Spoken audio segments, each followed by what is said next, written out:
قرآنی قواعد کی سیریز کے سبق نمبر 7 میں خوش آمدید۔ آج کے سبق میں ہم جس موضوع پر بات کریں گے وہ ہے انواع الاعراب، یعنی اعراب کی اقسام۔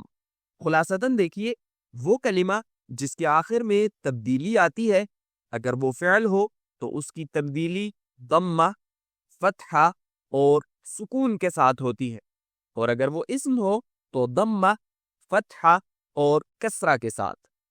ضمہ کے ساتھ تبدیلی کو رفع، فتحہ کے ساتھ نصب، کسرہ کے ساتھ جر اور سکون کے ساتھ جزم کہا جاتا ہے۔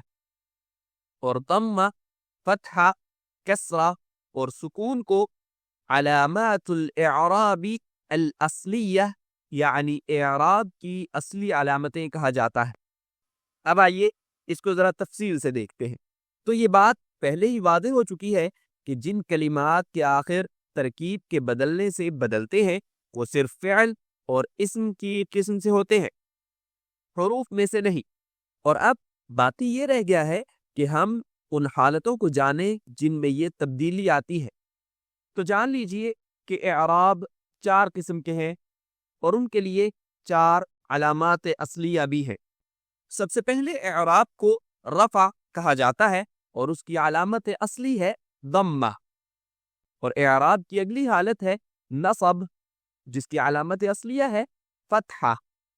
اس کے بعد ہے جر کی حالت، جس کی علامت اصلیہ ہے کسرہ، اور آخری اعراب ہے جزم، جس کی علامت ہے سکون۔ تو ہم کہہ سکتے ہیں کہ اعراب کی اقسام ہیں رفع، نصب، جر اور جزم، اور ضمہ، فتحہ، کسرہ اور سکون کو اعراب کی اصلی علامتیں کہا جائے گا۔ ایک بات اور یاد رکھیے کہ افعال پر جر کی حالت کبھی نہیں آتی، اور اسی طرح اسماء پر جزم کی حالت نہیں آتی۔ یہ تھا علامات الاعراب الاصلیہ کا معاملہ۔ جہاں تک بات ہے علامات الاعراب الفرعیہ کی، تو آئیے اب ہم ان کو جاننے کے لیے اگلے موضوع کی طرف بڑھتے ہیں، اور وہ ہے اعراب المثنى والجمع السالم، یعنی مثنى یا تثنیہ اور جمع سالم کا اعراب۔ اگر ہم اسے خلاصتاً دیکھیں تو مثنى الف کے ساتھ مرفوع ہوتا ہے اور یا کے ساتھ منصوب اور مجرور ہوتا ہے، اور جمع مذکر سالم واو کے ساتھ مرفوع ہوتی ہے اور یا کے ساتھ منصوب اور مجرور ہوتی ہے، اور جمع مؤنث سالم کسرہ کے ساتھ منصوب ہوتی ہے۔ تو دیکھیے، الف، واو، یا اور کسرہ کو علامات فرعیہ کہا جاتا ہے۔ آپ یہ جان چکے کہ رفع کی اصلی علامت ضمہ ہے، اور نصب کی علامت فتحہ ہے، اور جر کی علامت کسرہ ہے، اور اسی طرح جزم کی علامت سکون ہے۔ لیکن کچھ علامات فرعیہ بھی ہوتی ہیں جو بعض اقسام کے کلمات میں ان علامات کی جگہ آتی ہیں۔ تو آئیے اب ہم انہیں ذرا تفصیل سے دیکھتے ہیں۔ سب سے پہلے ہے مثنیٰ، جسے اردو میں تثنیہ کہا جاتا ہے۔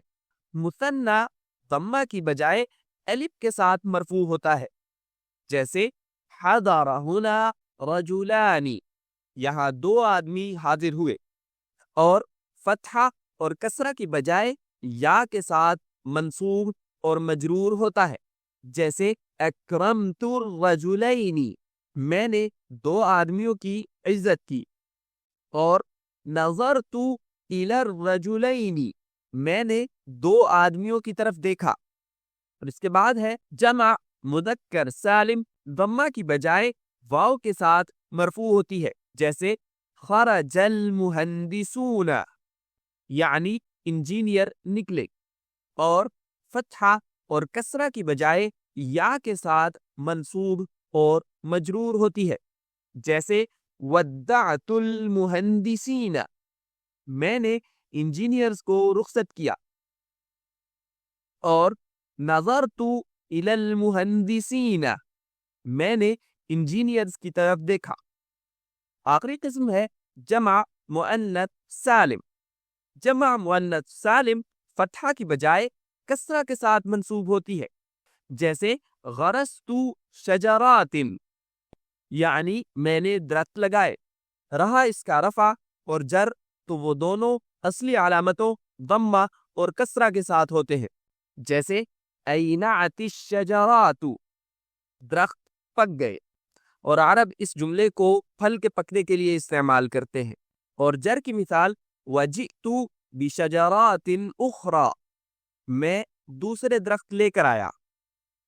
آخر میں یاد رکھیے کہ اعراب 4 قسم کے ہوتے ہیں: رفع، نصب، جر اور جزم، اور ان میں سے ہر ایک کی علامت اصلیہ یہ ہے: ضمہ، فتحہ، کسرہ اور سکون۔